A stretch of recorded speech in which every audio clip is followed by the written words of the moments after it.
So somebody wants to buy a fast food franchise. Pick a well-known name, sign a few papers, hand over a lump sum, and inherit a business that already has customers walking in on day one. That is the pitch.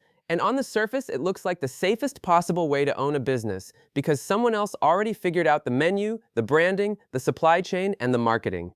What almost nobody understands going in is that buying a franchise is not really buying a business. It is buying a long-term contract with a corporation that controls almost every decision that matters, while the franchisee absorbs almost all of the financial risk. Once that distinction is understood, the entire economics of fast food ownership start to make a very different kind of sense. Walk into any busy franchise location at lunch rush, and it looks like a cash machine. The line is out the door, the register is ringing constantly, and the parking lot is full. Watch that scene for 20 minutes, and it is easy to conclude that the owner must be getting rich. The reality is that the owner of that location, in most cases, does not own the brand, does not own the recipes, does not own the real estate in many cases, and does not even fully control the prices on the menu board.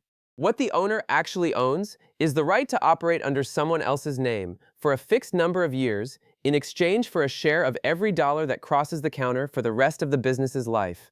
Before a single burger or sandwich is sold, there is a wall of costs that most first-time buyers underestimate by a wide margin. The first number anyone hears is the franchise fee, a one-time payment simply for the right to use the brand name and operating system. For a well-known quick service chain, that fee alone commonly runs anywhere from $20,000 to $50,000, and for the largest, most recognized global brands, it can run higher. That fee does not build anything. It does not buy a building, equipment, or a single piece of kitchen hardware. It buys permission. After the franchise fee comes the build-out, and this is where the real money disappears. A quick-service restaurant needs commercial-grade kitchen equipment, fryers, grills, walk-in coolers, ventilation hoods rated for high-heat cooking, point-of-sale systems, drive-through technology if the format calls for it, and dining room furniture and fixtures that meet the brand's exact design specifications, because franchisors are notoriously strict about how a location looks. Depending on the chain and whether the buyer is renovating an existing space or building from the ground up, total build-out costs typically run between $300,000 and $1.5 million. Add architectural fees, permits, signage that meets brand standards, and a grand opening marketing requirement that many franchisors mandate. And the full investment to open a single location commonly lands somewhere between $500,000 and $2 million before the first customer ever places an order. Here is the detail that surprises almost every new franchisee. None of that money guarantees success. It guarantees the right to try, under a strict set of rules written by someone else. Once the doors open, the ongoing payments begin, and this is where the franchise model reveals its actual financial architecture. Every single month, for the entire life of the agreement, the franchisee pays a royalty fee, typically calculated as a percentage of gross sales, not profit. This distinction matters enormously. Royalty percentages commonly run between 4 and 12% of total revenue depending on the brand, and that percentage is owed whether the location is profitable that month or not. A location can be losing money on paper and still owe the franchisor a full royalty check, because the royalty is calculated off the top line before a single operating expense is subtracted. On top of the royalty, most franchisors also require a marketing fee, sometimes called a brand fund contribution, typically another 2 to 6% of gross sales. This money is pooled across every location in the system and spent on national advertising. And here is the part that frustrates many owners. Individual franchisees have essentially no control over how that money is spent, no matter how much of their own revenue flows into the fund every single month. Insight punch: the franchisor gets paid whether the franchisee makes money or not. Add those two fees together, and a franchisee is commonly handing over somewhere between 6 and 18% of every dollar in gross sales before paying for a single ingredient, a single hour of labor, or a single utility bill. This is the first structural reality of fast food ownership that most people never see coming. The corporation's revenue is guaranteed and comes first. The franchisee's profit, if there is any, comes last, after everyone else has already been paid. Now add the cost of actually running the location day to day. Food and paper costs, meaning the raw ingredients and packaging that go into every order, typically consume 28 to 35% of gross sales for a well-run quick-service restaurant. This number moves constantly based on commodity prices, and a franchisee has very little ability to negotiate better pricing on their own, because most franchise agreements require purchasing ingredients through approved suppliers at prices set by the corporate purchasing system, which is designed to benefit the overall brand's negotiating power rather than any single location's margin. Labor is the next major cost, typically running 25 to 35% of gross sales once payroll taxes and benefits are included. Quick service restaurants run on thin staffing margins during slow hours and heavy staffing during rush periods, which means scheduling accuracy becomes a genuine skill. A manager who overstaffs a slow Tuesday afternoon is quietly eating into the same margin that the entire business depends on to survive. Insight punch. Food costs and labor costs together can consume 2/3 of every dollar before the franchisee sees a cent. Then come the fixed costs that keep running whether the restaurant is busy or empty.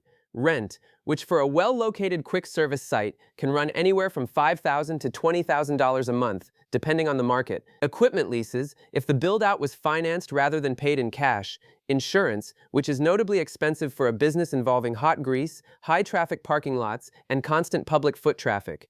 And utility bills that run high because commercial kitchen equipment, walk-in refrigeration, and extended operating hours consume enormous amounts of electricity and gas. Add it all together, franchise royalty, marketing fee, food cost, labor cost, rent, utilities, insurance, and equipment financing, and a well-run location that appears busy and successful from the parking lot often nets somewhere between 4 and 8% of gross sales as actual owner profit. On a location doing $1.5 million in annual revenue, considered a solid performer for many quick-service brands, that 4 to 8% margin translates to $60,000 to $120,000 a year in profit, against an initial investment that may have been well over $1 million. Run that math, and the actual return on investment in a good year is often in the single digits. Here is where the business reveals something almost nobody expects walking in.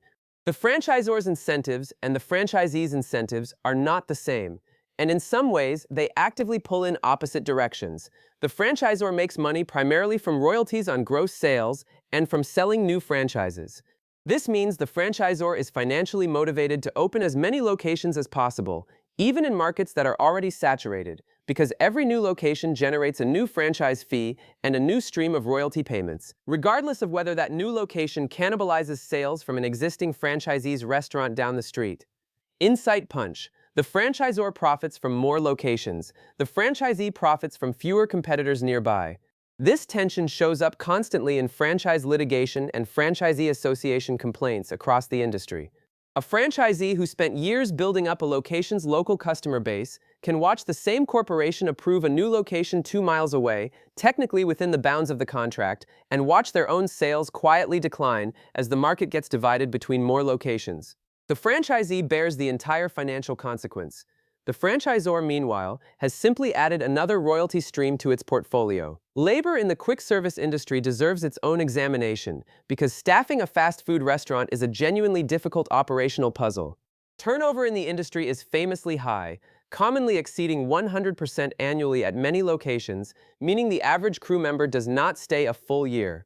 Every departure means recruiting, onboarding, and training a replacement, and training costs, when properly accounted for, run into hundreds of dollars per employee once lost productivity during the learning curve is included. A franchisee who cannot build a stable management team, meaning a shift leader or assistant manager who actually stays for years rather than months, ends up perpetually managing a revolving door of undertrained staff, and undertrained staff means slower service, more mistakes, more wasted food, and a worse customer experience, all of which quietly erode the same thin margin the business depends on. Insight punch. The hardest job in fast food is not making the food, it is keeping the same person behind the counter long enough to get good at it. The relationship between a franchisee and the franchisor is governed by a legal document, the franchise agreement, and this document is written entirely by the franchisor's legal team, almost always in the franchisor's favor. Franchise agreements commonly run 10 to 20 years, and they typically include strict operational standards covering everything from exact cooking temperatures to approved cleaning products to mandatory technology upgrades that the franchisee must pay for, often on a timeline the franchisor sets unilaterally. A brand-mandated point-of-sale system upgrade or a required kitchen equipment refresh can cost tens of thousands of dollars, and franchisees typically have little leverage to refuse because non-compliance can trigger default clauses that put the entire franchise agreement at risk. Perhaps the most consequential clause in most franchise agreements is the one governing renewal and termination. Many agreements give the franchisor significant discretion over whether to renew the agreement when the term expires, and renewal frequently requires the franchisee to pay a renewal fee and often to complete a costly remodel to bring the location up to whatever the brand's current design standards happen to be at that time. An expense that can run into the hundreds of thousands of dollars for a full interior and exterior refresh. A franchisee who has spent 15 or 20 years building a profitable location can find themselves facing a six-figure remodel bill simply to keep operating under the same name. This is the part of franchise ownership that catches experienced business owners off guard the most. In most other forms of business ownership, building a successful, established operation increases the value of what you own outright. In franchising, the brand itself, the actual asset that draws customers in the door, was never owned by the franchisee to begin with, and can be leveraged against them at renewal time. Now consider what happens when a franchisee wants to sell. Unlike an independent restaurant, a franchisee cannot simply sell the business to whoever offers the highest price. Franchise agreements typically require the franchisor's approval of any buyer, and the franchisor often holds a right of first refusal, meaning the corporation itself has the right to buy back the location before any outside buyer can, frequently at a price formula defined in the original agreement rather than at open market value. This structural limitation on the franchisee's ability to freely sell what they built is one of the least understood risks in the entire industry, and it means the exit is never entirely in the franchisee's control either. There is a meaningful difference across the fast food industry between operating a single location and operating multiple locations, and this is where the real profit potential in franchising actually lives. A single unit franchisee is running one restaurant, absorbing one location's worth of fixed costs, one location's worth of local competition risk, and one location's worth of labor turnover headaches, all against a margin that commonly sits in the mid-single digits. A multi-unit operator, someone who owns 5, 10, or 20 locations across a region, gains real advantages. Purchasing leverage on top of what the franchisor already negotiates, the ability to move staff and management talent between locations to cover shortages, shared back-office administration spread across more revenue, and enough scale that even a single underperforming location does not threaten the entire operation's survival. Insight punch: one location is a job with extra steps, 10 locations is a business. Multi-unit franchisees frequently see blended operating margins several percentage points higher than single-unit operators, purely through economies of scale, and this is why the most financially successful people in the franchise world are almost never the ones who bought one location and stopped. They are the ones who used the cash flow from their first successful location, often financed heavily through debt, to acquire additional territories, building a small portfolio rather than a single storefront. This creates a genuine paradox at the heart of the industry. The franchise model is marketed heavily toward first-time business owners, people with no prior restaurant experience looking for a proven system with training wheels attached. Yet the people who actually make significant money in franchising are disproportionately experienced multi-unit operators who understand the real economics from years of hands-on operation, not newcomers buying their first location based on the glossy franchise disclosure documents and a confident sales presentation from a franchise development representative. The franchise disclosure document itself deserves specific mention because it is legally required in most jurisdictions, and it is the single most important piece of due diligence a prospective franchisee can perform. Yet it is routinely skimmed or ignored entirely. This document contains, among other things, the franchisor's actual litigation history with existing franchisees, average revenue figures for existing locations if the franchisor chooses to disclose them, which is not always required, and the true total investment range across the entire system, rather than the optimistic low-end figure often quoted in initial sales conversations. A prospective franchisee who does not carefully read this document and does not independently contact multiple existing franchisees to ask honest questions about their actual profitability is essentially buying a 6- or 7-figure investment based on a sales pitch rather than verified financial reality. Location selection carries enormous weight in this business, arguably more than in almost any other retail category, because a quick-service restaurant depends overwhelmingly on convenience-driven, high-frequency traffic. A site with strong visibility from a major road, easy turn-in access, and proximity to complementary traffic generators like office parks, schools, or shopping centers can produce dramatically higher sales than a nearly identical restaurant built 2 miles away on a site with poor visibility or awkward access, even when both locations are running under the exact same brand with the exact same menu. Franchisors typically provide site selection guidance and sometimes final approval authority over a proposed location, and a franchisee who fights the franchisor's site recommendations or who accepts a mediocre site simply because it was available and cheaper to lease often spends the entire life of the franchise agreement fighting an uphill battle that better site selection could have avoided entirely. Seasonal and economic sensitivity also shapes this business in ways that are easy to underestimate. Quick-service restaurants tend to be relatively resilient during economic downturns compared to full-service, sit-down restaurants, because consumers trading down from more expensive dining options often land on fast food rather than cutting out restaurant spending entirely. This gives the category a degree of recession resistance that many other small business categories do not enjoy. However, individual locations remain highly sensitive to local factors. A major employer closing nearby, a road construction project blocking convenient access for months, or a new competing location opening within the same trade area can all meaningfully damage a single restaurant's sales, even while the broader brand and industry remain healthy nationally. Now let's put the full financial picture together for a realistic single-location quick-service franchise doing solid, above-average business. Annual gross sales of $1.5 million is a reasonable benchmark for a well-located, well-run location in many popular quick-service categories. Against that revenue, food and paper costs around 30%, roughly $450,000. Labor costs around 30%, another $450,000. Royalty and marketing fees combined around 10%, $150,000. Rent, utilities, insurance, and other fixed operating costs typically run another 15%, roughly $225,000. That leaves approximately 15%, or $225,000, before accounting for debt service on the original investment, which for a franchisee who financed the build-out can easily consume half or more of that remaining margin. Net profit to the owner, after debt service, commonly lands in the range of $100,000 to $150,000 annually for a genuinely strong location, against an initial investment that often exceeded $1 million. The realistic difficult scenario looks different, and it does not require anything dramatic to happen. Food costs rise 2 or 3 percentage points due to commodity price increases the franchisee has no control over. Labor turnover spikes, forcing overtime pay and constant retraining costs while service quality slips.